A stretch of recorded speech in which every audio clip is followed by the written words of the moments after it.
Just wondering if you were stinky. Hello fellow anime geeks and welcome to another first impression video. Today I tried KUUTEI Dragons, which is technically a 2020 winter anime, but I'm recording this at the time of its US Netflix release. As usual, I'll be organizing my thoughts by answering these 4 questions in the hopes that I can give you a little bit more information for you to decide if this is something worthwhile for you to watch. The mal tags were adventure, fantasy, and seinen, and I would say that this is a fantasy slice of life. The world is super interesting. There's fish-like dragons that swim in the clouds, and we follow a crew of fishermen. Drakemen? As they hunt and deal with the logistics of living on an airship.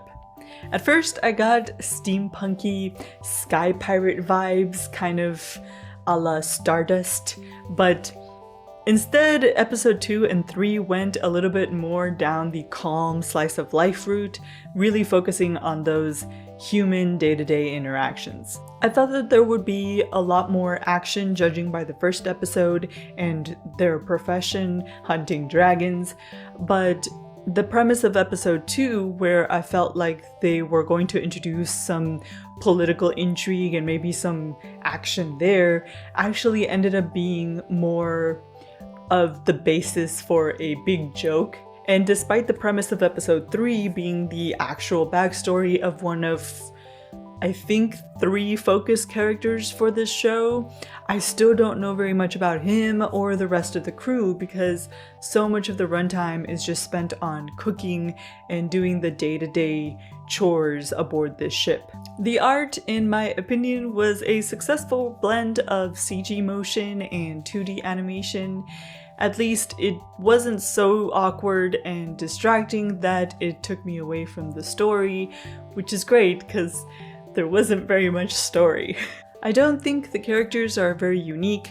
Again, I might be wrong because I don't know very much about them, but there's the guy that loves food, particularly meat.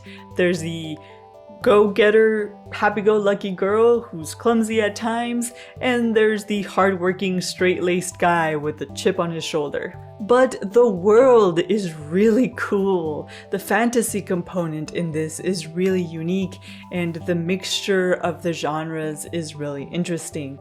I loved the different types of dragons. I really liked the action we got to see in the first episode, and I like the idea of these rogue type characters that are outcasts in society but are really just good people. It seems almost a waste to use this idea on a slice of life with such a heavy lean on cooking. And I might be wrong, this could evolve into a storyline, but it does seem like any storyline that this could progress into is going to be more about the crew members and their backstories and less about the dragons.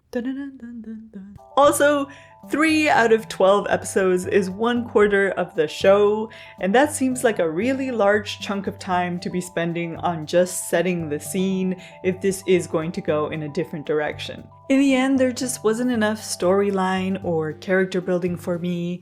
I kind of felt like I was watching a bad episode of Firefly. If you're looking for a fantasy that's story-based and has an interesting mixture, it's kind of different, but I would recommend Kabaneri. You might consider it. It's this steampunky post-apocalyptic zombie type thing. Otherwise, you might like KUUTEI Dragons if you like foodie slice of life, really cool worlds, and day-to-day human interactions. And on that note, I'll catch you in the next video. So hungry now.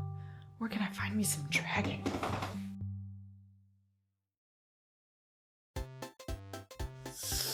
Oh my gosh, that looks so good. Oh, yummy. Oh. Ooh.